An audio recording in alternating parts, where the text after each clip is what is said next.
Bonsoir à tous, bonsoir à toutes. Chag Sameach, Moadim le Simcha. On est ce soir à un shiur au restaurant Alice d'Alice, restaurant Cachère de Bruxelles, qu'on remercie de nous accueillir ce soir et encore plus que ça puisque le repas est offert ce soir à la mémoire de Aïcha Bat Shimon David et Masouda.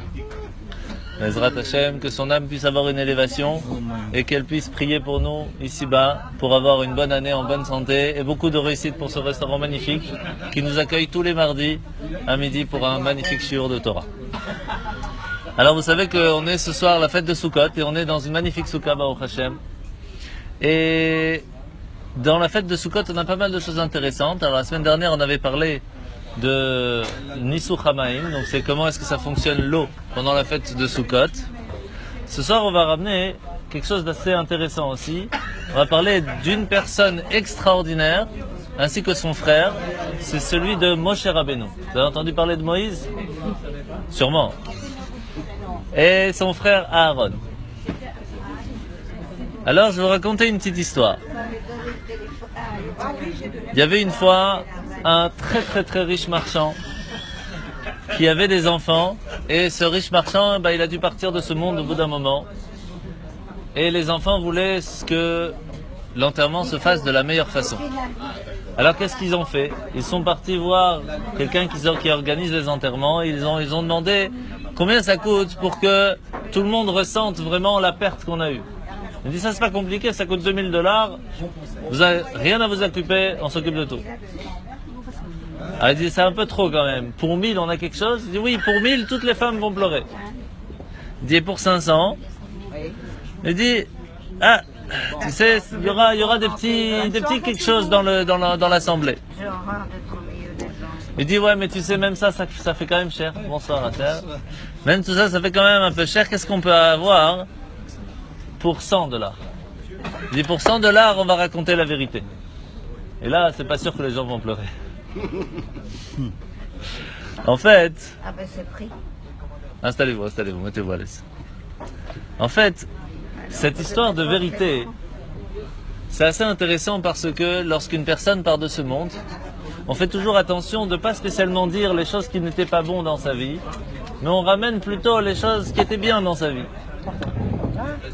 Et vous savez qu'à la fin de la Torah, juste à la fin, donc c'est aujourd'hui, c'est vraiment aujourd'hui, puisque la fête de Simchat Torah qui arrive lundi, on va clôturer la Torah, on va finir la Torah et on va recommencer la lecture de Bereshit. Pardon, magnifique. Eh bien, on a quand même quelque chose d'assez intéressant parce qu'à la fin de la paracha, à la fin de la Torah, on va ramener la fin de l'histoire de Moïse. Moshe va partir de ce monde. Et vous savez que il y a toujours des gens qui sont mieux que d'autres, qui sont plus à l'écoute des autres, qui sont plus devant les médias que les autres. Il y a aussi même des parachiotes, des parties de la Torah qui sont plus écoutées que d'autres, d'autres qui sont moins écoutées, et même d'autres encore pires qui n'ont même pas un Shabbat qui leur appartient.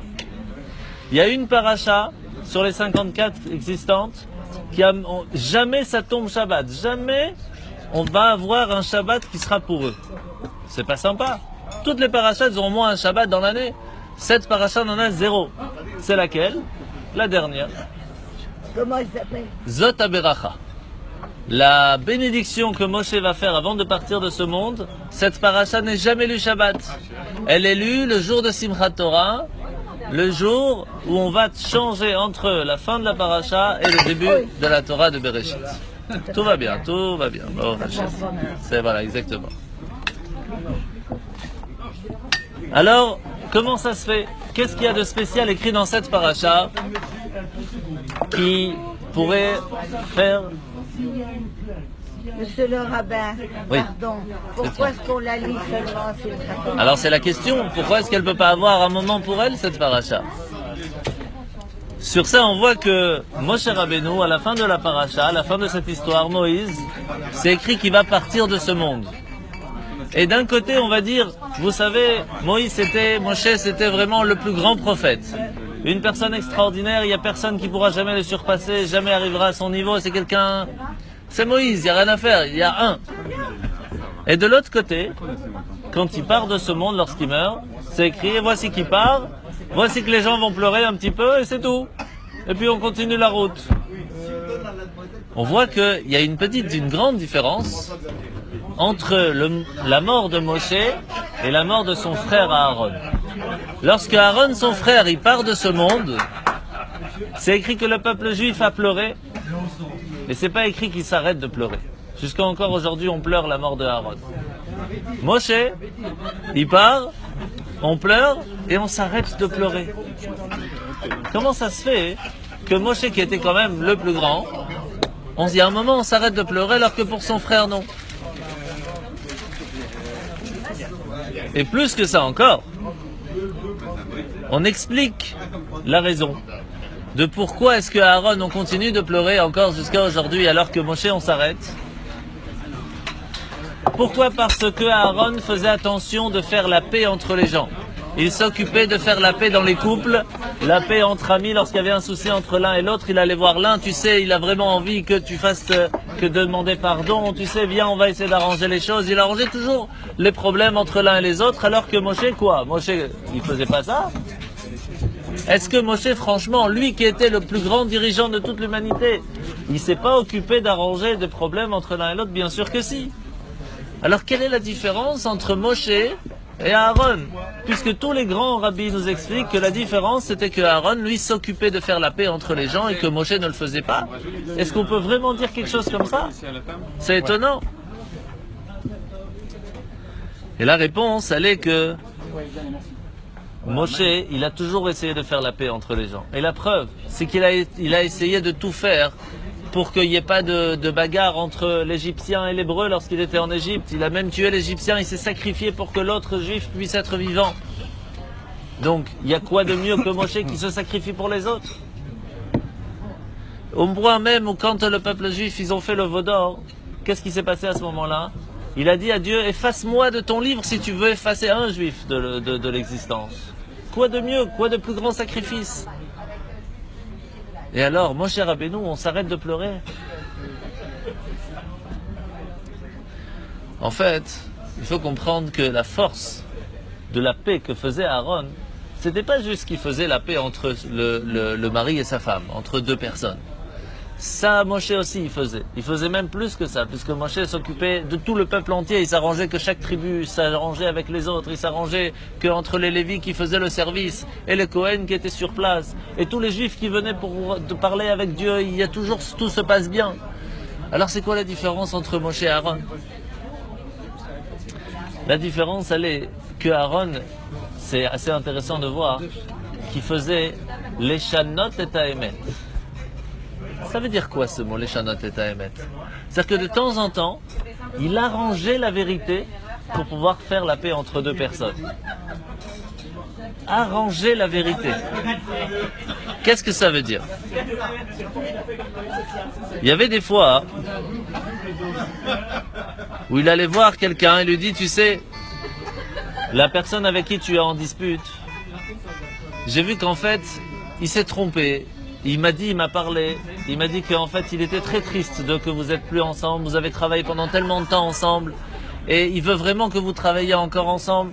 Il faut vraiment que tu ailles le voir, il est vraiment désolé de tout ce qui se passe. Et lorsqu'il entendait ça, il dit, ah c'est vrai, il est désolé, bon, s'il est désolé, alors moi aussi je suis désolé de ce que j'ai fait, je vais aller le voir. Et il allait voir le deuxième, il dit, tu sais, j'ai vu le premier, il m'a dit qu'il était franchement désolé, et que vraiment il a envie de revenir avec toi, personne ne lui avait jamais rien dit.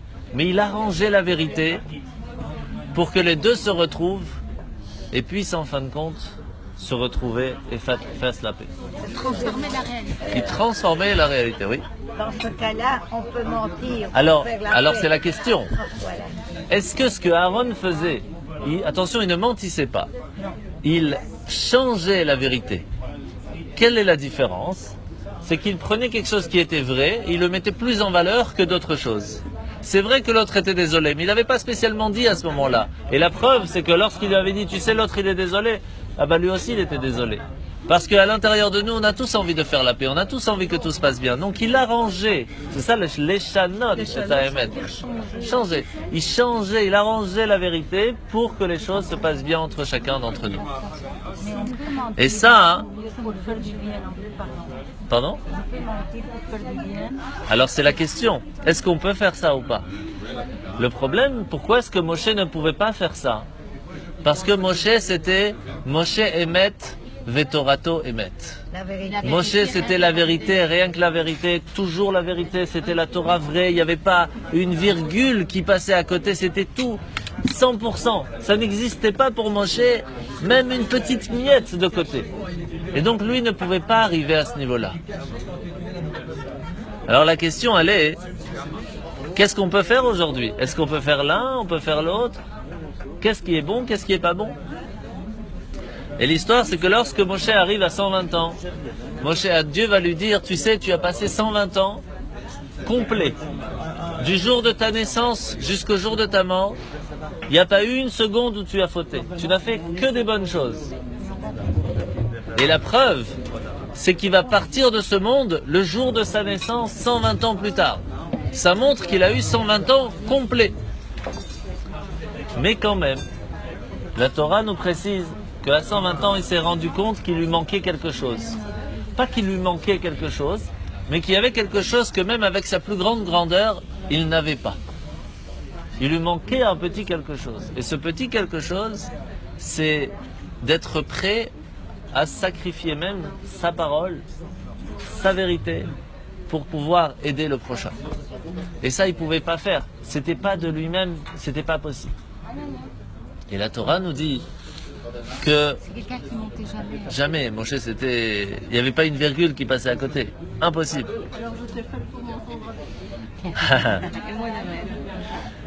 Mais en fin de compte, ça, il n'avait pas réussi à voir. C'est pour cela que la fête de Sukkot s'appelle, et c'est pour ça que dans la prière, on fait tous les vendredis soirs, on dit Ufros alenu Sukkot shelomecha. Que Dieu puisse nous mettre au-dessus de notre tête la soukha, la cabane, du shalom, de la paix. Qu'est-ce qu'il y a de spécial dans cette soukha qui amène la paix? En fait, il y a des fois, pour pouvoir profiter de la paix, eh bien, il faut arranger la vérité. Comment ça marche? La différence, c'est qu'une maison, pour qu'elle puisse fonctionner, il faut des matériaux solides. Et donc, toute la vie, en règle générale, on habite dans une maison. Il faut que notre vie soit basée sur la vérité. Ça doit être du solide. On ne peut pas passer à côté de la vérité. Ça doit être tout le temps vrai. Mais lorsqu'il y a un problème dans la maison, et donc on sort dehors, et on se retrouve dans la cabane, on doit construire une soukha. Une soukha peut se faire de tous les matériaux possibles. Elle peut se faire, comme vous voyez ici, avec des murs de béton. Elle peut se faire ici avec un rideau. Elle peut se faire avec des bouts de bois. Elle peut se faire avec beaucoup de choses. Mais ce qui est important, c'est que c'est toujours, on est au-dessous d'un srach. Le srach, les bambous que vous voyez au-dessus, ce sont des choses qui ont été faites par Dieu. Ça n'a pas été travaillé par l'homme. Ce sont des choses qui ont poussé sur le sol. Ce n'est pas des choses on ne peut pas prendre un morceau de table en bois et le mettre sur la tête, ça ne marche pas. Il faut que ce soit des choses qui sont faites naturellement. Tant que on est en direction de Dieu, en direction de la vérité, en direction de la paix, on peut arranger les alentours, on peut changer un petit peu la vérité pour qu'on puisse s'installer dans la soukha en paix. Et ça, c'était la force de Aaron, c'est qu'il ne s'occupait pas simplement du peuple juif dans la maison. Il s'occupait aussi de ceux qui étaient à l'extérieur de la maison. Même ceux qui étaient sortis, il allait les voir, il courait derrière eux. Il était Rodef Shalom, il cherchait la paix, il courait derrière les personnes qui avaient des problèmes. Et il arrangeait, il dit ne t'inquiète pas, peut-être pas tout de suite, mais viens, ça va arriver, on va s'arranger. Tac. Il arrangeait sans mentir, attention, hein. Il n'a pas dit qu'il mentissait. Il mentait, pardon. Il changeait, il arrangeait un peu la vérité en prenant des choses vraies, mais en le faisant sortir en valeur plus facilement pour que les choses puissent s'arranger le mieux possible. Et ça, c'est exactement ce qu'il y a le jour de Sukkot. Le jour de Sukkot, on a cette soukha qui est au-dessus de nous Et on a la possibilité de rappeler à chacun qu'en fin de compte, il y a une seule chose qui nous protège. La seule chose qui nous protège, c'est Dieu. La preuve, on n'est pas en dessous d'un toit, on est en dessous d'un srach, en dessous d'un bambou. C'est ça qui nous protège. C'est fait pour nous protéger du soleil. Mais il n'y a pas de soleil la nuit, alors pourquoi on doit manger dans la souka? Si c'est pour nous protéger de la lune, on n'a pas besoin de ça. Pour nous protéger du vent, le vent il passe. Pour nous protéger de la pluie elle passe. Alors prenez sous la souka. Pour nous rappeler qu'en fin de compte tout ça, c'est pour nous rappeler une seule chose. Que tant qu'on est en direction de la vérité, tant qu'on est en direction de la paix, alors on peut vivre même dans la souka, ensemble et avec amour. Et ça c'est la force de Aaron à Cohen pendant la fête de Sukkot. L'amour qu'on doit retrouver entre amis, comme on est ce soir tous ensemble, avec son conjoint, avec sa famille, elle doit être pas seulement dans la maison où tout est facile, où tout va bien. Même dans les moments difficiles où il fait froid, où il pleut, eh bien on est présent et on s'arrange pour que la paix puisse être fixée. Et ça c'est quelque chose du plus important. Oui, je vous écoute. Pourquoi est-ce qu'on doit construire la cabane à ciel ouvert? Excellente question. Si on est en dessous d'un toit, alors on peut penser que qui nous protège, c'est le toit, c'est notre maison qui nous protège. Mais tout le but, c'est de nous rappeler qu'en fin de compte, il n'y a rien qui nous protège. On peut être dans la plus belle maison, le plus beau palais, même si on a plein de pierres précieuses, la seule chose qui nous protège, c'est le ciel. Et c'est pour ça qu'on doit manger à ciel ouvert. Merci beaucoup. Avec plaisir.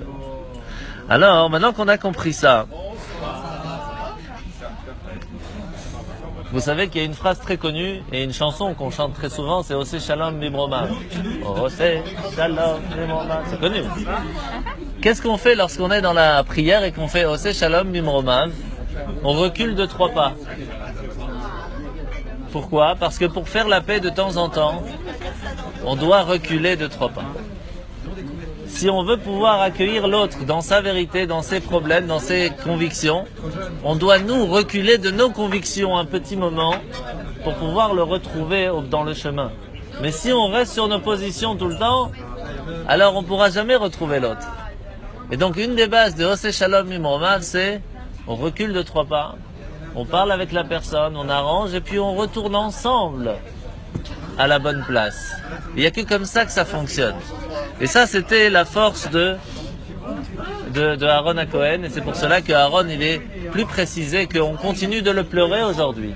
Parce que Aaron, c'est quelqu'un qui faisait tout ce qu'il pouvait. Il se mettait à la taille de la personne, il se mettait à la place de la personne pour pouvoir le retrouver, pour pouvoir parler avec lui, pour pouvoir se mettre à son image et pour comprendre comment lui parler pour arranger les choses entre 2 personnes. Alors il y avait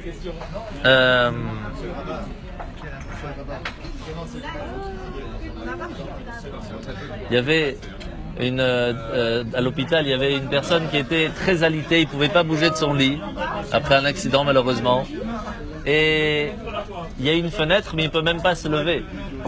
Alors il demande à l'autre qui était à côté de lui, qui lui pouvait se lever, de lui raconter qu'est-ce qu'il voyait à la fenêtre. Et donc comme ça, tous les jours, il lui dit, voilà, il y a un super étang, il y a des animaux autour, il y a des gens qui sont là, qui discutent, je vois le sourire devant les gens, il y a des arbres, il y a un pommier. Il lui raconte comme ça pendant des jours et des jours et des jours. Et ça lui donne le sourire. Et puis au bout d'un moment, la personne n'est plus à côté de lui, elle est partie. Et alors, il demande à l'infirmière, est-ce que vous pouvez me dire et me raconter qu'est-ce qu'il y a à la fenêtre? Parce que la personne qui était à côté me racontait tous les jours. Elle dit, mais la personne qui était à côté de vous, elle était aveugle. Comment vous voulez qu'elle vous raconte ce qu'il y a à la fenêtre? Il dit, mais vous ne pouvez pas savoir la force qui m'a donné de pouvoir vivre avec ces histoires qui me racontaient comment ça se passait derrière la fenêtre, alors qu'ils ne voyaient même pas. Parce que des fois, on arrange un petit peu la vérité. C'était pas faux, il y avait un étang, il y avait des gens, il y avait le sourire, il y avait les animaux, il y avait tout ça. Mais ça même qu'il lui a raconté, ça lui a redonné du baume au ventre, ça lui a redonné la force de se battre, et ça lui a redonné la possibilité de survivre. Et c'est ça que Aaron à Cohen nous apprend dans la Souka. C'est que des fois, il y a des choses qui sont autour de nous, qui sont extraordinaires, qui sont magnifiques, mais on ne veut pas toujours les voir parce qu'on préfère voir les choses qui ne sont pas spécialement belles.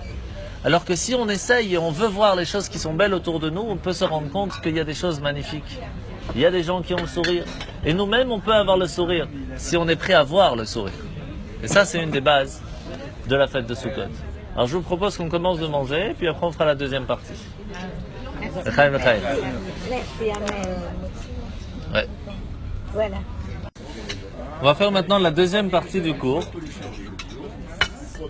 Et on va parler cette fois un peu plus dans les détails de la fête de Sukkot. Cette partie qui s'appelle Simchat Torah. On n'entend pas? Je vais faire plus fort alors. Il n'y a pas de problème. Donc on va faire maintenant la deuxième partie du cours qui va être basée plus sur la fin de Sukkot, la fête de Simchat Torah. La fête de Simchat Torah, pendant la fête de Sukkot, on va tourner autour du Sefer Torah et on va faire 7 tours. Autour du Sefer Torah, on va prendre le loulav, donc la branche de palmier, et on va tourner autour du Sefer Torah. Donc on prend quelqu'un qui tient le Sefer Torah et on tourne 7 fois autour. Mais après, on s'arrête pas à ça. Après, on prend le Sefer Torah et on tourne avec le Sefer Torah. C'est quoi la différence?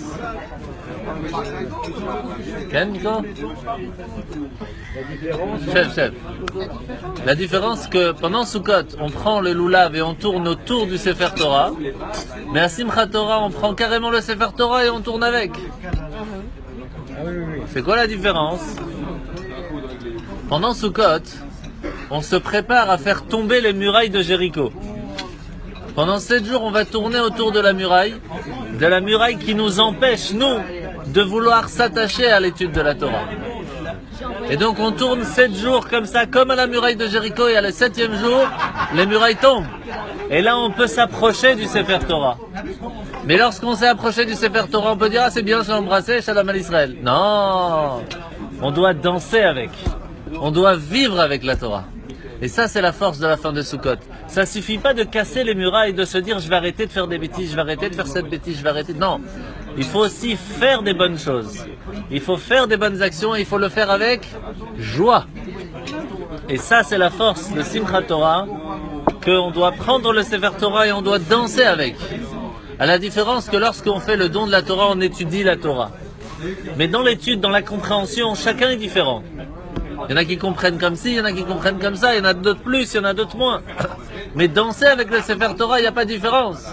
Quand on prend le Sefer Torah qu'il est fermé, tout le monde peut danser de la même façon. Et ça, c'est la force de Simchat Torah. Simchat Torah, il n'y a pas de différence entre personnes. Quand il est ouvert le Sefer Torah, là, il y a une différence. Il y en a qui savent lire, il y en a qui savent pas lire, il y en a qui comprennent, il y en a qui comprennent. Mais danser, il n'y a pas de différence. La seule différence qu'il peut avoir, c'est combien danser. Plus danser ou moins danser. Là, il y a une petite différence quand même. Et c'est là qu'on va voir lundi soir, quand tu vas venir pour danser avec le Sefer Torah. Comment tu vas danser, Miko? Hein? Zrat Hashem, avec Chaim. Chaim Veshulam.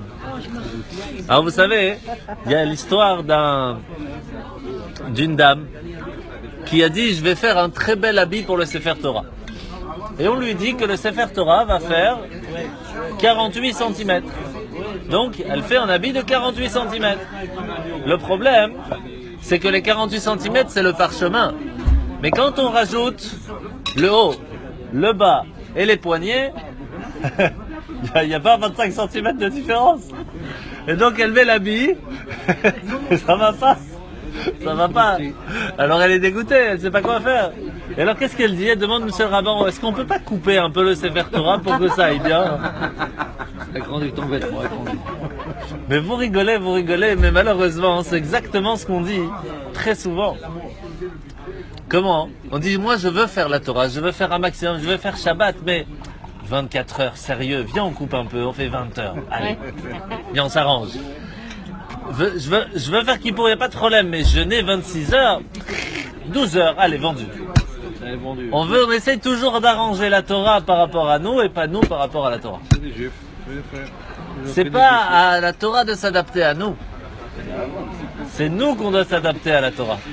Et on a rigolé sur l'histoire, mais on rigole moins quand on comprend qu'on parle de nous. Eh oui. Pardon?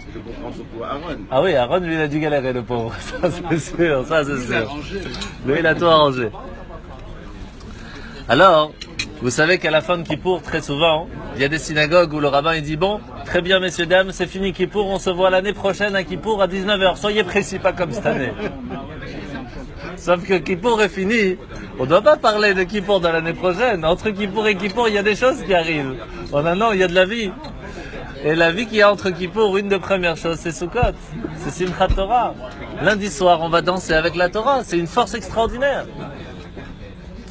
Et c'est pour cela qu'en fait, quand on regarde un petit peu la Kabbale nous explique qu'à Rosh Hashanah, on parle avec Dieu et on gère le contrat avec lui pour la nouvelle année. Combien on va gagner cette année? Combien de santé on va gagner? Tout est prévu à Rosh Hashanah. À Kippour, on signe le contrat. À Sukkot, on essaye d'arranger que le contrat soit dans un beau cadre, qu'il n'y a rien qui peut empêcher que tout cela arrive. Le jour de Simchat Torah, on prend ce contrat et on danse avec. Et plus on danse avec, plus on le secoue, plus les pièces y tombent. Et donc si on vient que à Kippour pour prendre le contrat, et qu'après on le laisse à la maison fermé, travail, dommage, parce que tout était à l'intérieur. Il suffit de le prendre, de le secouer. Alors si on danse bien et qu'on secoue bien à Simchat Torah, pendant l'année ça coule tout seul. Mais si on n'a pas bien dansé à Simchat Torah, alors il faut se secouer aussi dans l'année. Là ça peut faire mal des fois quand on secoue. C'est pour ça qu'il faut vraiment profiter de la fête de Simchat Torah pour danser un maximum. Parce qu'on puise les forces et les bénédictions qu'on a prises pendant Rosh Hashanah Kippour et on gagne tout ça pendant la fête de Simchat Torah.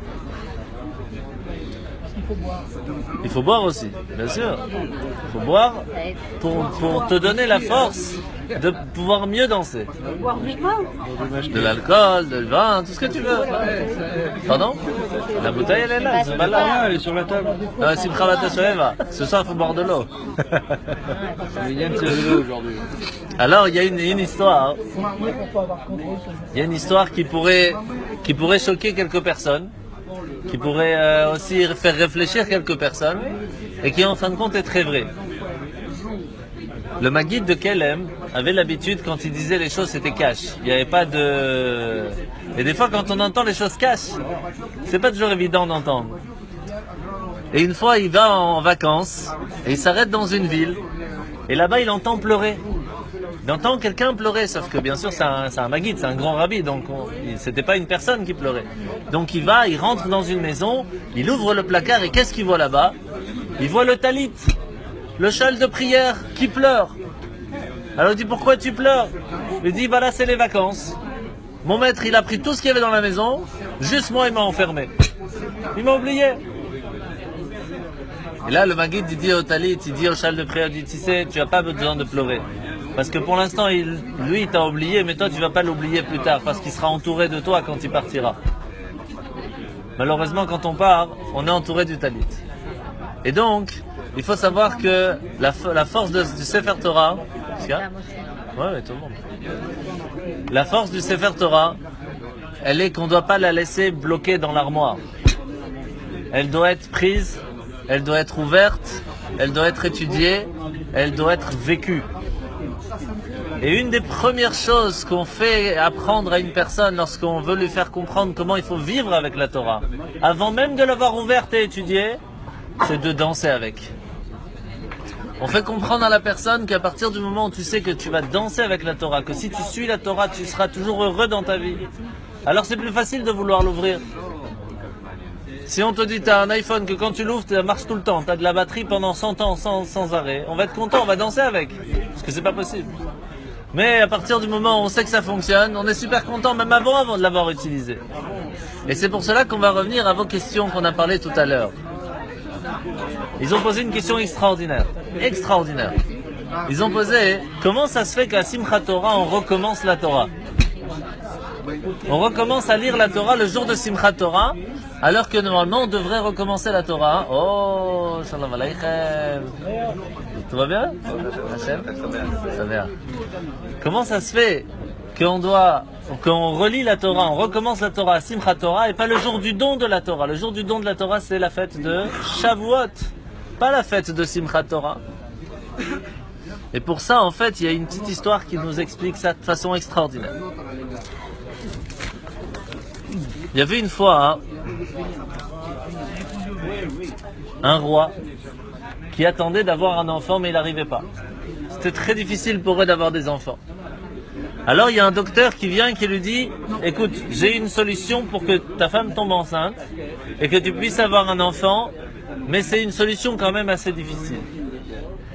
C'est de prendre d'avance la condition que quand l'enfant va naître, on va la mettre sur une île toute seule, il y a une dame qui va s'occuper d'elle, mais toute seule, vous ne pourrez pas la voir pendant 20 ans.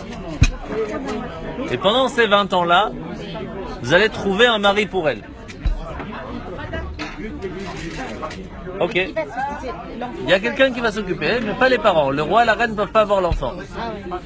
Et pendant 20 ans, ils essayent de trouver un prince qui serait prêt de se marier avec une princesse sans l'avoir jamais vue. C'est très difficile. Et il n'y a personne qui est d'accord. Jusqu'au moment où il y a un prince qui dit « Ok, si vous êtes des parents bien, sûrement que votre fille aussi sera une fille bien. Alors je suis prêt à me marier avec elle. » 20 ans plus tard, il prépare le mariage et pour la première fois dans le royaume, on voit la princesse, une princesse magnifique, avec une belle façon de se comporter, vraiment une fille bien. Et ils font le mariage, et ils sont heureux comme pas possible. 1 an plus tard, le cher prince vient voir le roi et dit « Monsieur le roi, je voudrais qu'on refasse le mariage. » Pourquoi ? Il dit « Parce que la première fois, je me suis marié avec la confiance en vous, mais je ne savais pas avec qui j'allais me marier. Maintenant, je voudrais vraiment me marier avec elle. Maintenant, c'est là que je veux faire un vrai mariage. » Et ils refont un deuxième mariage.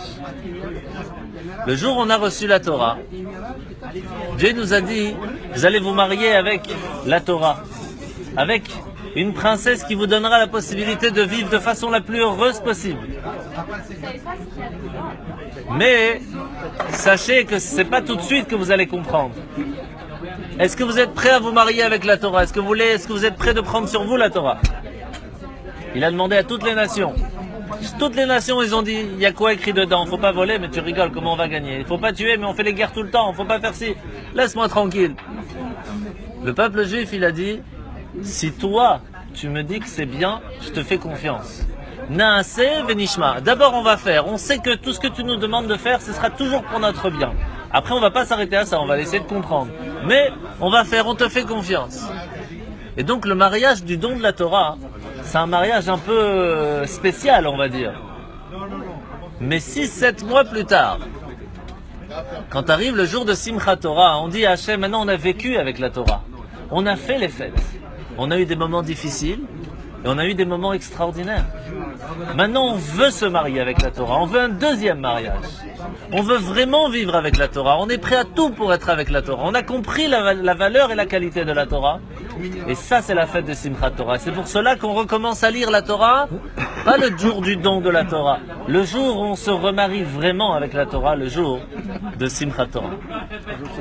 Et c'est pour cela que le jour de Simchat Torah, c'est le jour où on doit se préparer à danser avec la Torah.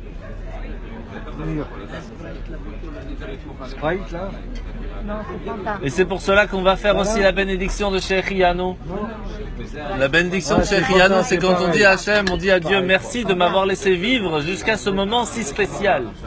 On ne le fait pas tout le temps cette prière, mais on l'a fait à Simchat Torah.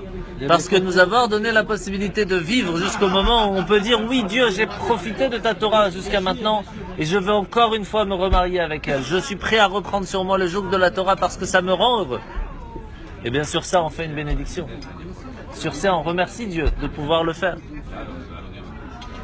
Monsieur le rabbin, oui. Je peux poser une question? Bien sûr. Alors je voudrais savoir. Ouais. Il faut vraiment être très amoureux du bon Dieu, de Hachem, pour pouvoir aimer la Torah et épouser l'amour. Ça va ensemble. Ça va ensemble, mais ensemble. pas nécessairement aussi pour tout le monde. C'est un peu compliqué, Eh bien, c'est un peu complexe. Alors en fait, si on réfléchit bien, on se rend compte que tout ce qu'il nous donne, c'est vraiment au-delà de tout ce qu'on mérite. Et donc rien que pour ça, on doit l'aimer. Et si on aime, alors on veut faire plaisir.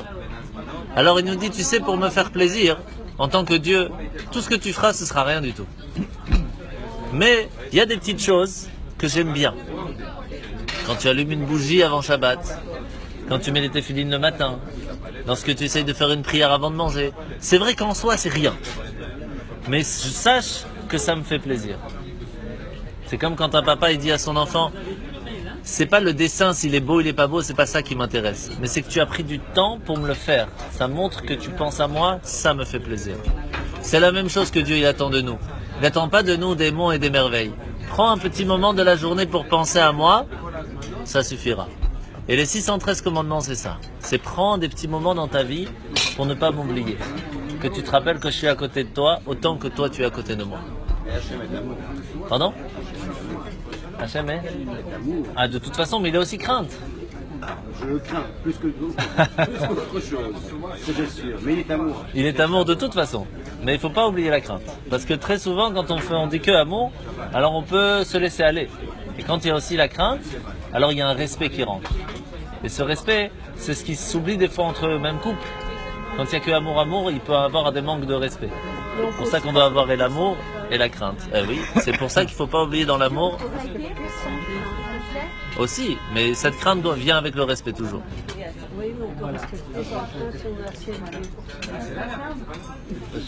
Et c'est pour ça que le jour de Simchat Torah, tout le monde monte à la Torah, même des enfants qui ne sont pas bar mitzvah, que normalement ils peuvent monter que s'ils sont bar mitzvah, une fois par an, le mardi matin cette année, tout le monde monte à la Torah. Tout le monde. Qu'est-ce qui se passe lorsque une femme est impure à ce moment-là? Mais une femme, elle n'a pas besoin de monter à la Torah, puisqu'elle est déjà au-dessus. Elle vit avec Hachem et la Torah à chaque instant. C'est pour ça qu'elle n'a pas besoin d'intermédiaire entre elle et Dieu. Elle n'a pas besoin de mettre une kippa pour avoir un intermédiaire. Elle n'a pas besoin de mettre les téphilines. Elle n'a pas besoin de mettre le talit. Elle a une connexion en Wi-Fi beaucoup plus grande que l'homme. C'est vraiment ça. Une connexion directe. Elle a une connexion avec Dieu qui est plus grande. C'est l'appel local. C'est l'appel local. Et les hommes, c'est l'international. Pardon? On n'a pas le code Wi-Fi, ouais, c'est ça.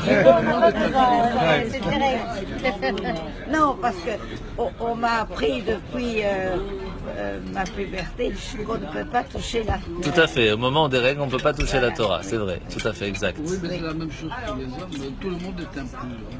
Oui, non, mais c'est pas la même chose. L'homme, c'est vrai qu'il peut pas descendre très bas dans l'impureté, mais il peut pas monter très haut dans la pureté. La femme, si elle descend un peu plus bas, elle peut monter beaucoup plus haut aussi. C'est ça la différence. Oui. C'est compliqué. C'est assez compliqué parce que pour comprendre ce que c'est la pureté et l'impureté, c'est presque impossible. Pardon, excusez-moi. On a une très belle religion. Et en fin de compte, on va finir.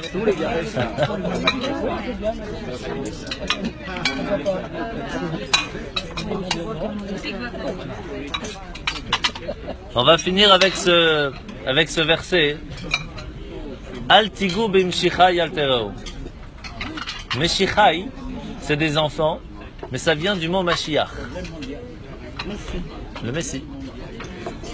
En fait, lorsque les enfants sont appelés à la Torah, lorsqu'on éduque les enfants à faire la Torah, on leur montre le chemin de la vérité, on leur montre le chemin où ils seront vraiment heureux plus tard, ça approche le Messie. Et c'est pour cela que le jour de Simchat Torah, c'est un des jours les plus propices à pouvoir amener un maximum de plus proche encore le Messie, parce que tout le monde peut monter la Torah. On est proche de la Torah. Il n'y a plus de différence entre les grands, les petits, les moyens. On est tous vers une seule direction. La joie de vivre avec la Torah. Et ça, c'est quelque chose d'extraordinaire. Lorsqu'on s'attache vers une seule direction, on est au top. Vous savez, si je vous dis maintenant, il y a une salade, il y a une autre salade, il y a encore une autre salade, il y a encore une autre salade. Est-ce que je peux dire il y a 6 salades? C'est pas les mêmes. Pourquoi je pourrais dire il y a 20 salades sur table? Parce qu'ils sont tous envers une direction, qu'on va les manger. Sur ça, oui, ils sont ensemble, parce qu'ils sont vers une seule direction. Quand on vient pour faire la prière à la synagogue, est-ce qu'on peut dire il y a 10 personnes? Non. Il y a une qui pense comme ça, il y a une qui réfléchit comme ça, il y a une qui est grande, une qui est petite, une qui est comme ci, une qui est comme ça. On est tous différents. Alors comment est-ce qu'on peut être minyan? Minyan, il faut être 10 personnes. Mais il n'y a jamais 10 personnes ensemble. Mais tant qu'on est envers la même direction, on est venu pour prier, Alors on peut compter. Il y a combien qui sont venus pour prier? 1, 2, 3, 4. Là on peut compter. C'est la même chose. Le jour de Simchat Torah, on venait vers une seule direction. Vivre avec la Torah. Essayer d'amener un maximum de choses pour amener à ce que Mashiach puisse venir le plus vite possible. Et tant qu'on est en cette direction, il n'y a plus de différence. Grand, petit, moyen. Il n'y a pas. On est vers la seule chose qui est le plus important, c'est d'amener à ce que le monde, l'humanité, puisse être sans aucune chose pas bien. Qu'on puisse avoir que du bien sur Terre. Ça, ce serait extraordinaire. Et tant qu'on est en direction de cette recherche, alors on est ensemble et on finit et on réussit. Et c'est pour cela qu'à la fin, tout à la fin de la Torah, on dit une phrase qui normalement n'est pas du tout sympa. Parce que à la fin de la Torah, à la place de dire allez c'est bon, on va y arriver et tout, allez on finit, non. N'oubliez pas qu'est-ce qui s'est passé. N'oubliez pas que Moshe a pris l'étape de la loi, je ne sais pas maintenant, c'était il y a 38 ans, et il les a cassés. Qu'est-ce que tu viens nous ramener ça 38 ans plus tard? Pourquoi tu viens nous embêter juste la dernière phrase? Pourquoi tu viens nous rappeler qu'on a fait des bêtises? En fait, Rashi vient nous dire ici que lorsque Moshe il a cassé l'étape de la loi, Dieu lui a dit bravo. Dieu lui a dit bravo. Pourquoi? Extraordinaire, vous allez voir. Parce que tant que le peuple juif n'était pas encore marié avec Dieu, s'il y a une trahison qui se fait, avant le mariage c'est moins grave. Après le mariage c'est gata. Quand il a vu qu'il y a eu une trahison, il a cassé le contrat du mariage. Et là Dieu lui a dit bravo. Parce que maintenant on est encore aux fiançailles, on n'est pas encore mariés. Donc on peut encore arranger les choses. Et ça nous apprend qu'en fin de compte, on a toujours la possibilité de retrouver le bon chemin, de retrouver le bon chemin, de retrouver la bonne place et d'être là où il faut, quand il faut et faire ce qu'il faut.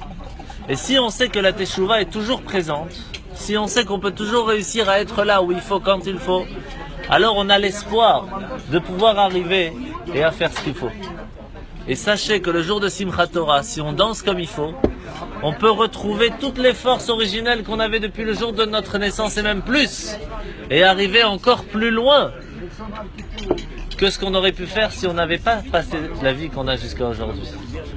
Parce que la différence entre une photo et un tableau, c'est que même la plus belle photo, elle ne va pas coûter plus cher que 200 000 euros. Ou alors c'est que fatigué. Par contre, un tableau, même s'il ne veut pas dire grand-chose, il peut coûter des millions. Pourquoi? Pourtant, il y a des ratures, et c'est pas tout à fait beau, mais il y a une vie derrière. La vie derrière une personne qui est une photo, qui fait que du bien, que du bien, que du bien, et qui n'a pas la volonté de faire des bêtises. Donc pour lui, il n'y a pas de question à se poser. Ça peut valoir très cher, mais ça va pas très loin.